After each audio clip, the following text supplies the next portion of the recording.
Comme on l'avait annoncé il y a un an, les deux entreprises gardent leur identité propre et leur propre ADN, dans le sens où Gorigné est toujours présent sur le marché avec des produits très design, avec leurs produits très spécifiques, très Gorigné, les produits rétro. Et Hisense garde toujours son ADN de fabricant innovant, technologique à prix abordable. Concrètement, comment ça se passe? Ça permet à Hisense de proposer de nouvelles catégories de produits. Typiquement, toutes les catégories de cuisson, encastrable, lave-vaisselle, des choses que Hisense ne pouvait pas proposer avant. Vous trouvez aujourd'hui sur le marché des produits encastrables sous marque Hisense qui sortent des usines européennes Gorigné. C'est un enjeu important pour la marque et pour le groupe de se développer avec des produits made in Europe, et c'est quelque chose que l'on fait aujourd'hui. Depuis maintenant environ 5 ans, les téléviseurs Hisense étaient déjà fabriqués en Europe, et depuis cette synergie Hisense-Gorigné, c'est maintenant le gros électroménager qui est fabriqué sur le territoire européen. Vous savez qu'Hisense est également fabricant de smartphones, nous fabriquons 100% de nos produits et on montre cette année encore des belles nouveautés avec des produits comme le U30 qui est un produit avec un écran qui ajuste le rond en façade, et également typiquement un dos en cuir pleine fleur, donc en cuir véritable, avec des produits comme ça de montée en gamme qu'on ne proposait pas jusqu'à présent sur le marché français. On montre lors de cette IFA des smartphones 5G, mais la 5G n'arrivant que dans une poignée d'années en France. Technologiquement, nous sommes prêts. Après, en termes de distribution et de commercialisation, nous attendons que le marché soit en effet mature. Au-delà de parler 5G, qui est une technologie, nous on parle plutôt de l'approche globale maison connectée et des bénéfices que l'on pourra en tirer à l'avenir.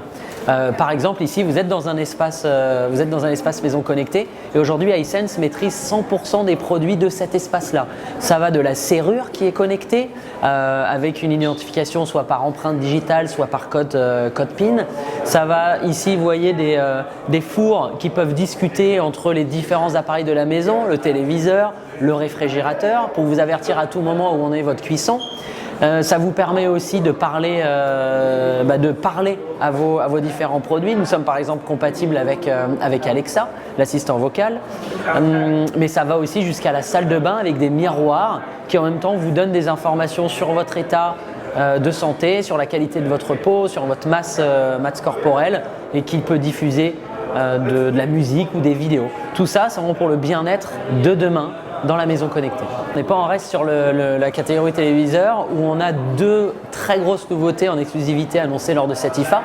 Tout d'abord, vous en avez parlé, le ULED XD, qui est une première mondiale vu que c'est un téléviseur avec deux dalles. Vous avez la dalle visible qui va diffuser l'image, la couleur. Vous avez entre cette dalle-là et le rétroéclairage, parce que c'est un produit QLED, une dalle additionnelle Full HD qui ne va gérer que les noirs et les blancs. Ce qui veut dire que chaque pixel, indépendamment, va s'ouvrir et se fermer pour aller diffuser ou non la lumière. Résultat, vous avez un produit qui mixe le meilleur du QLED, très haute luminosité et colorimétrie, mais aussi le meilleur de l'OLED, avec des noirs extrêmement profonds, sans fuite de lumière. Ça, c'est la première grosse innovation.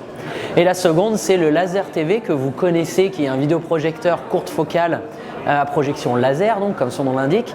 Et cette fois, on va plus loin avec le Sonic Laser TV, où le son sort directement de l'écran. Où là, vous avez une immersion vraiment complète avec du son qui va vous envelopper. Comment ça marche? En fait, vous avez les haut-parleurs qui sont excités via une impulsion électrique, donc on les fait vibrer, et c'est cette vibration qui va créer le son.